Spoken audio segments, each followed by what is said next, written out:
സ്ഥാനാർത്ഥി ശ്രീകുട്ടൻ സിനിമ കണ്ടു. അപ്പോൾ അതിനെക്കുറിച്ചുള്ള എൻ്റെ അഭിപ്രായത്തിലേക്ക് കടക്കുകയാണ്. ആദ്യം ഈ സിനിമയുടെ പോസിറ്റീവ് വശങ്ങളൊക്കെ പറയാം, അതിനുശേഷം നെഗറ്റീവ് വശങ്ങൾ ഉണ്ടെങ്കിൽ പറയാം, എന്നിട്ട് ഈ സിനിമ എനിക്ക് ഇഷ്ടപ്പെട്ടോ ഇല്ലയോ എന്നുള്ളതും പറയാം.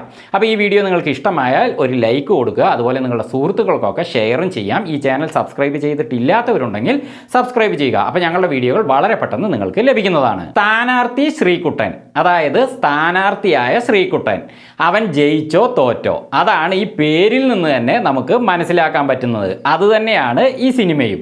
അപ്പോൾ ഇതിൽ അജു വർഗീസ്, ഷൈജു കുറുപ്പ്, അതേപോലെ ജോണി ആൻ്റണി, ഈ 3 പേർക്കും തന്നെ 3 വ്യത്യസ്ത ക്യാരക്ടറുകളാണ് അവർ ചെയ്തിരിക്കുന്നത്. ഒന്നാണെങ്കിൽ നെഗറ്റീവ് ക്യാരക്ടർ, മറ്റൊന്നാണെങ്കിൽ കുട്ടികൾക്ക് സപ്പോർട്ടീവായ ക്യാരക്ടർ, മറ്റൊന്നാണെങ്കിൽ ഒരു വെകിളിത്തരം പിടിച്ച ഒരു മാഷ്. അപ്പോൾ ഇങ്ങനെ ഈ 3 രീതിയിലുള്ള ക്യാരക്ടറുകളും ഇവർ 3 പേരും നന്നായിട്ട് തന്നെ ചെയ്തിട്ടുണ്ട്. അതേപോലെ ഈ സിനിമയിൽ അമ്പാടി എന്നൊരു ക്യാരക്ടർ ഉണ്ട്. അതൊരു പയ്യൻ്റെ ക്യാരക്ടറാണ്. അവൻ്റെ പേരെന്താണെന്നറിയില്ല. നന്നായി പഠിക്കുന്ന ഒരു കുട്ടിയായിട്ടാണ് ആ പയ്യൻ ഇതിൽ അഭിനയിച്ചിരിക്കുന്നത്. അതിനനുസരിച്ചുള്ള അവൻ്റെ ഒരു ബോഡി ലാംഗ്വേജ്, അതേപോലെ അവൻ്റെ മുടിയൊക്കെ ചീവി വെച്ചിരിക്കുന്ന ആ ഒരു സ്റ്റൈൽ, അതായത് നല്ല പഠിക്കുന്ന കുട്ടികൾക്ക് ഒരു പ്രത്യേക രീതിയിലുള്ള വേഷവും ഒരു ബോഡി ലാംഗ്വേജൊക്കെ നമുക്ക് തോന്നുമല്ലോ. നല്ല പഠിക്കുന്ന കുട്ടികൾക്ക് അങ്ങനെ വേണമെന്നൊന്നും ഇല്ല, അതായത് ഒരു സാങ്കല്പികമായിട്ടെങ്കിലും നമുക്ക് പറയാം. അപ്പോൾ ആ രീതിയിൽ ഈ പയ്യന് ആ കാര്യങ്ങളൊക്കെ നന്നായിട്ട് ഒതുങ്ങിയിട്ടുണ്ട്. അവൻ്റെ ആ ഒരു വേഷവും അതേപോലെ അവൻ്റെ ആ സ്മാർട്ട്നെസ്സും. ഈ അമ്പാടി ക്യാരക്ടറാണ് ഈ സിനിമയിൽ ഏറ്റവും ഹൈലൈറ്റ് ആയിട്ട് എനിക്ക് തോന്നിയിട്ടുള്ളത്. കാരണം അവനിലൂടെയാണ് ഈ സിനിമയുടെ കഥയും അതേപോലെ ക്ലൈമാക്സും ഒക്കെ അവർ എത്തിച്ചിരിക്കുന്നത്. ആ പയ്യൻ ഇതിൽ നന്നായിട്ട് അഭിനയിച്ചിട്ടുണ്ട്. അതേപോലെ തന്നെ ശ്രീകുട്ടൻ, അത് ചെയ്തിരിക്കുന്നത് ശ്രീരംഗ് ഷൈൻ എന്നൊരു പയ്യനാണ്. അവൻ നന്നായിട്ട് തന്നെ ചെയ്തിട്ടുണ്ട് കേട്ടോ. അവൻ്റെ റോള് ഈ സിനിമയുടെ മറ്റേ ഫസ്റ്റ് ഹാഫ് കഴിയുന്ന ഭാഗമുണ്ടല്ലോ, അതായത് ഇൻ്റർവെല്ലിൻ്റെ മുന്നുള്ള ഭാഗം, അതിൽ അവന് വന്നിട്ട് മാഷ് തന്നോട് ചെയ്യുന്ന കാര്യങ്ങൾക്ക് ഒരു റിവേഞ്ച് എന്നോണം അവൻ ചെയ്യുന്ന കാര്യങ്ങൾ, അത് നല്ലൊരു ഹൈപ്പിൽ തന്നെയാണ് ആ ഇൻ്റർവെല്ലിൽ അവർ എത്തിച്ചിരിക്കുന്നത്. അത് ആ പയ്യൻ നന്നായിട്ട് ചെയ്തിട്ടുണ്ട്. പക്ഷേ അതിനുശേഷം സെക്കൻഡ് ഹാഫിൽ സാധാരണമായിട്ട് തന്നെയാണ് പോകുന്നതെങ്കിലും ആ ഭാഗമൊക്കെ ആ പയ്യന് നന്നായിട്ട് വന്നിട്ടുണ്ട്.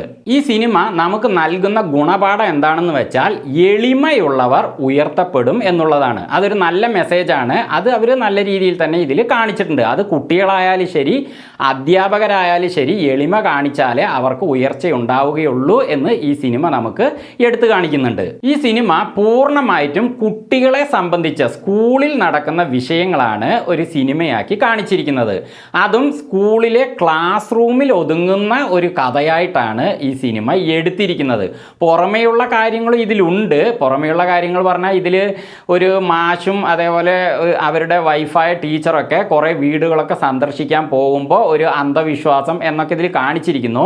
സത്യം പറഞ്ഞാൽ ഈ കഥയ്ക്കും ആ ഒരു വിഷയത്തിനും ഒരു ബന്ധമുള്ളതായിട്ട് എനിക്ക് തോന്നിയില്ല, വെറുതെ ആഡ് ചെയ്തിരിക്കുന്നതായിട്ടാണ് തോന്നിയത്. അതേപോലെ തന്നെ വാട്സപ്പിലൊക്കെ ഒരു പോസ്റ്റർ കാണിച്ചിട്ട് അതിലെ കുട്ടിയെ കാണാതായിട്ടുണ്ട്, കണ്ടു കിട്ടുന്നവർ അല്ലെങ്കിൽ ആ കുട്ടിയെ എവിടെയെങ്കിലും കാണുന്നവർ താഴെ കാണുന്ന ഫോൺ നമ്പറിൽ അറിയിക്കുക എന്നുള്ള ഒരു മെസ്സേജ് വരാറുണ്ടല്ലോ.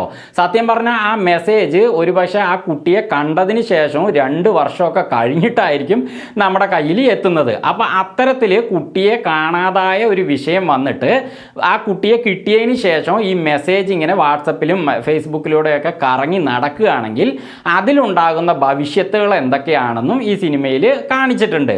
പക്ഷേ ഇത് കുട്ടികളെ സംബന്ധിച്ച സിനിമയായതുകൊണ്ട് അവർ ആഡ് ചെയ്തു എന്ന് പറയുകയാണെങ്കിലും ഈ കഥയുമായി ബന്ധപ്പെട്ട് അത് ഒരു ആവശ്യമുള്ള കാര്യമായിട്ട് എനിക്ക് തോന്നിയില്ല. എന്നാലും അതിലൊരു മെസ്സേജ് ഉണ്ട്. ഒരു മെസ്സേജ് വന്നു കഴിഞ്ഞാൽ അത് നമ്മളിങ്ങനെ അതിനെ ഷെയർ ചെയ്യുന്നത് വഴി ഉണ്ടാകുന്ന ഭവിഷ്യത്തുകൾ എന്ന രീതിയിലാണ് കാണിച്ചിരിക്കുന്നതെങ്കിലും ഈ കഥയുമായി ബന്ധപ്പെട്ട് അത് വേണമോ എന്നുള്ളതാണ് ചോദ്യം.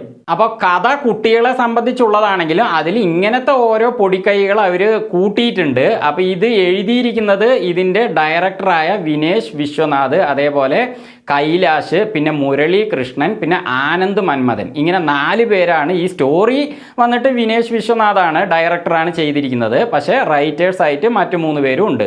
അപ്പോൾ എല്ലാവരും കൂടി ആയപ്പോൾ കുറേ കാര്യങ്ങൾ ആഡ് ചെയ്തതാകാം എന്ന് കരുതുന്നു. അപ്പോൾ അതുകൊണ്ട് തന്നെ ഒരു കഥയ്ക്ക് വേണ്ട കാര്യങ്ങളായിട്ട് അതിൽ യോജിച്ച് വരാത്തത് കൊണ്ടും, പിന്നെ അതേപോലെ ഈ സിനിമയുടെ കഥ എന്ന് പറയുന്നത് കുട്ടികളെ മാത്രം വിഷയമാക്കിയിട്ട് അതും ഒരു ക്ലാസ് റൂമിൽ ഒതുങ്ങുന്ന വിഷയങ്ങളാക്കി തന്നെ കാണിച്ചിരിക്കുന്നത് കൊണ്ട് ഇപ്പോൾ അടുത്ത് തന്നെ വാഴ സിനിമ വന്നു, തമിഴിലൊരു വാഴ മൂവി വന്നു, പിന്നെ പല്ലൊട്ടി വന്നു.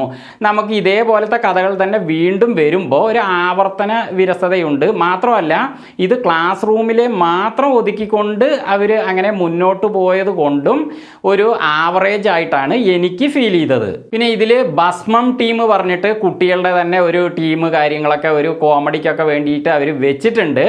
അതൊക്കെ ഇങ്ങനെ കണ്ടിരിക്കാമെങ്കിലും അതൊക്കെ ഒരു റിയലിസ്റ്റിക് ആയിട്ടുള്ളതായിട്ട് തോന്നുന്നില്ല, അങ്ങനെ ശരിക്കും ഉള്ളതായിട്ടുള്ള ഒരു വിഷയമല്ല. അതേസമയം മാഷുമാർ നല്ല പഠിക്കുന്ന കുട്ടികളോട്, മാഷുമാർ പറഞ്ഞാൽ ചില മാഷുമാർ നല്ല പഠിക്കുന്ന കുട്ടികളോട് മാത്രം ഒരു പ്രത്യേക പരിഗണന, അവർക്ക് ഒരു പ്രത്യേക സപ്പോർട്ടൊക്കെ കൊടുക്കുന്നതായിട്ട് അത് യാഥാർത്ഥ്യമാണ്. ചില മാഷുമാരാണ് കേട്ടോ, എല്ലാവരും അല്ല.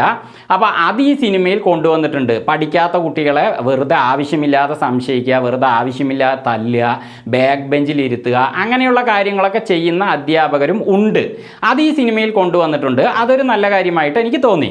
ഇതിൻ്റെ എഡിറ്റിംഗ് ചെയ്തിരിക്കുന്നത് കൈലാഷാണ്. എഡിറ്റിംഗ് നല്ല രീതിയിൽ തന്നെ കക്ഷി ചെയ്തിട്ടുണ്ട്. അതേസമയം ഇതിൽ കുട്ടികൾക്ക് വല്ലാതെ ഹൈപ്പും കാര്യങ്ങളൊക്കെ കൊടുക്കുന്നുണ്ട്. പക്ഷേ കുട്ടികളിൽ തന്നെ ഒതുങ്ങുന്ന ഒരു വിഷയമായിട്ട് ഇങ്ങനെ പോകുമ്പോൾ അവർക്ക് ഇത്രയും ഹൈപ്പ് വേണോ എന്ന് നമുക്ക് സിനിമ കാണുമ്പോൾ തോന്നിപ്പോവുകയാണ്. പിന്നെ ഇതിൽ എനിക്ക് യോജിക്കാത്ത ഒരു വിഷയമായി തോന്നിയത്, പഠിക്കുന്ന കുട്ടികൾ മറ്റു കുട്ടികളോട്, അതായത് പഠിക്കാത്ത കുട്ടികൾ അല്ലെങ്കിൽ ആവറേജായി പഠിക്കുന്ന കുട്ടികളോടൊക്കെ നല്ല സമീപനം തന്നെയാണ് കാണിക്കാറ് എന്ന് ഈ സിനിമയിൽ കാണിക്കുന്നുണ്ട്. അതെനിക്ക് ഇഷ്ടമായി, അത് നല്ല വിഷയമാണ്.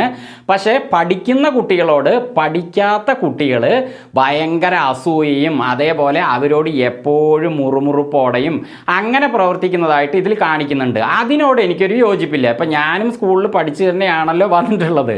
അപ്പോൾ പഠിക്കുന്ന കുട്ടികൾ നമ്മളോട് നല്ല സമീപനം കാണിക്കുമ്പോൾ നമ്മളും അങ്ങോട്ടും നല്ല സമീപനം തന്നെയാണ് കാണിക്കാറ്.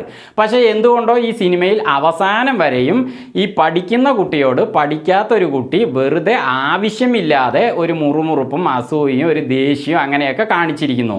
അതൊരു സുഖമുള്ള കാര്യമായിട്ട് തോന്നിയില്ല. അത് അവസാനം വരെ അതങ്ങനെ നീണ്ടുപോകേണ്ട കാര്യം എന്താണെന്ന് മനസ്സിലായില്ല. അതങ്ങനെ വേണ്ടായിരുന്നു. മൊത്തത്തിൽ ഈ സിനിമ എനിക്കൊരു ആവറേജ് മൂവി ആയിട്ടാണ് തോന്നിയത്. വീണ്ടും മറ്റൊരു വീഡിയോയുമായി ഞങ്ങൾ വരുന്നത് വരെ ഫ്ലേമിംഗ് തിങ്സിൽ നിന്ന് ബൈ.